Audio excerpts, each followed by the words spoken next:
हमारा बोर्ड साफ़ हो गया। अब हम आगे लिख लेते हैं जो हमारी लाइन रह गई थी।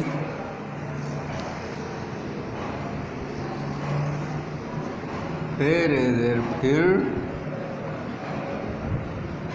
जीम ज़बर जा मीम अलिफ मा जमा आइन ते ज़बर अद जमात। फिर जमात खे ज़बर खड़े छोटी एड़ी खड़ी। फिर जमात खड़ी हे वाहो जीम अलिफ जा हो जाते छोटी ये ती हो जाती हे बड़ी ये है हो जाती है। फिर जमात खड़ी हो जाती है। अलिफ ज़ेर ई मीम अलिफ मा इमा मीम साकिन। इमाम काफ बड़ी है के इमाम के। पे ये ज़ेर पे छे बड़ी है छे पीछे इमाम के पीछे। मीम लाम ज़ेर मिल काफ रे ज़बर कर मिलकर इमाम के पीछे मिलकर। नून ज़बर ना मीम अलिफ मा नमा ते साकिन नमाज।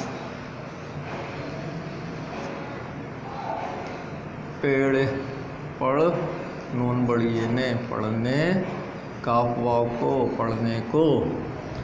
इमाम के पीछे मिलकर नमाज पढ़ने को। जीम ज़बर जा मीम अलिफ मा जमा आइन ते ज़बर अद जमात। काफ है के ते बड़ी है ते कहते है ये है नून गुन्ना है कहते हैं। इमाम के पीछे मिलकर नमाज पढ़ने को जमात कहते हैं। यहाँ तक हमारा पढ़ने का काम था। इसको हम रवां पढ़ लेते हैं बच्चों। फिर जमात खड़ी हो जाती है।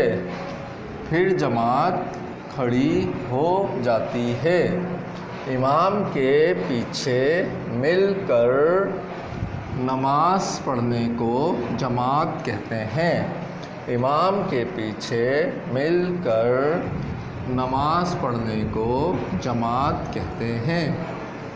ठीक है बच्चों, ये था हमारा पढ़ने का काम।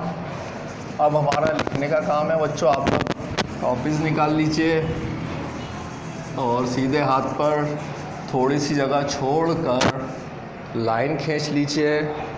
हम सवाल जवाब करेंगे।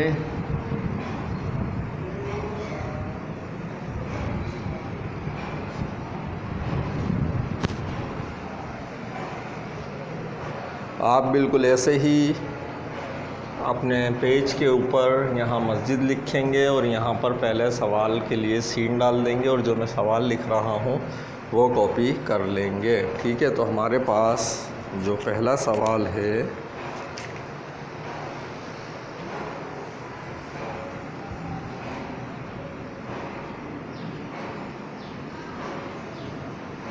मुसलमान हर रोज़ कितनी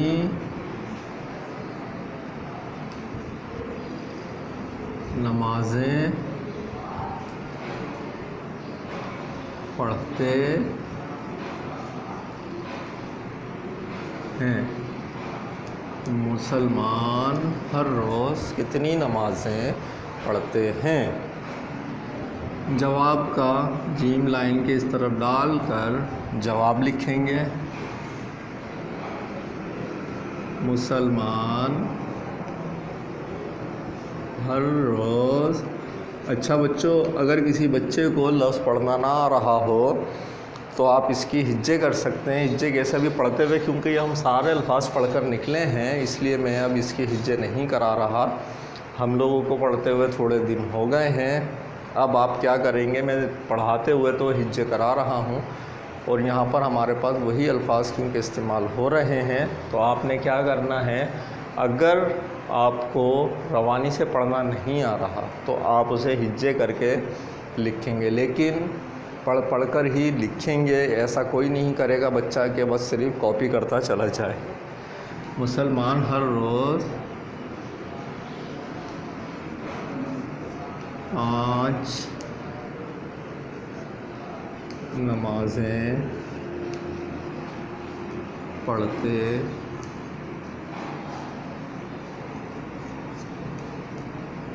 हैं। ठीक है बच्चों, ये आपका एक सवाल हो गया। दूसरा सवाल है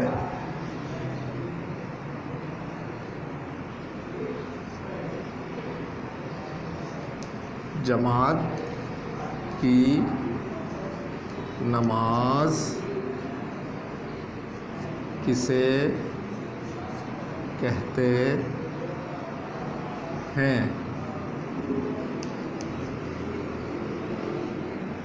बच्चों आप सवाल कॉपी करेंगे, जहाँ तक मेरे साथ साथ कॉपी कर पाए ठीक है। इतनी जल्दी अगर नहीं कर पा रहे तो आप वीडियो रोक कर सुकून से लेकिन साफ़ सुथरा करके कॉपी करेंगे। आपको अगर साफ़ सुथरा लिखने की आदत हो गई तो आपके लिखने में रवानी यानी कि स्पीड तो बाद में खुद ब खुद पैदा हो जाएगी। ठीक है बच्चों, तो कोई तेज़ लिखने की कोशिश ना करें। हाँ, साफ़ सुथरा और सलीके से लिखने की कोशिश सब बच्चे करेंगे। जमात की नमाज किसे कहते हैं? इमाम के पीछे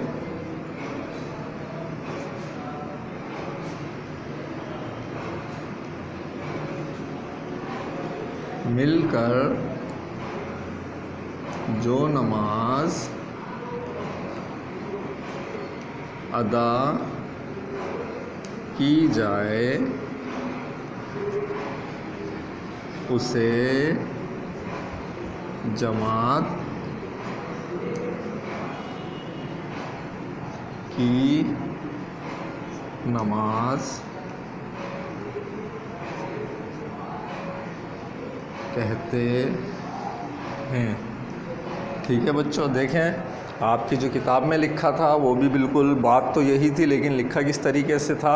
ऐसे लिखा था इमाम के पीछे मिलकर नमाज़ पढ़ने को जमात कहते हैं। लेकिन इन्होंने जो सवाल पूछा था जमात की नमाज किसे कहते हैं, तो बच्चों जिस तरीके से हमें सवाल दिया जाता है, पूछा जाता है, उसका जवाब हम उसी तरीके से देते हैं। तो हमने सवाल को देखा और उसी के तरीके से जवाब लिखा। इमाम के पीछे मिलकर जो नमाज अदा की जाए उसे जमात की नमाज कहते हैं। ये यहाँ पर मिल लिखा कर गायब हो गया। ठीक है, तो लिख देते हैं मिल कर। ठीक बच्चों, तो ये तो हो गया आज का आपका क्लास वर्क। अच्छा, मैंने बच्चों यहाँ क्लास वर्क नहीं लिखा,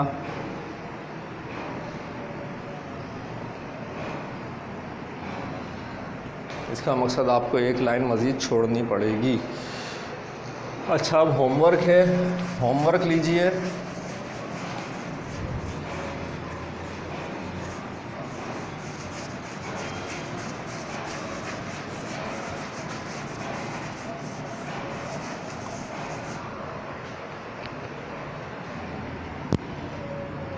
अच्छा, मैं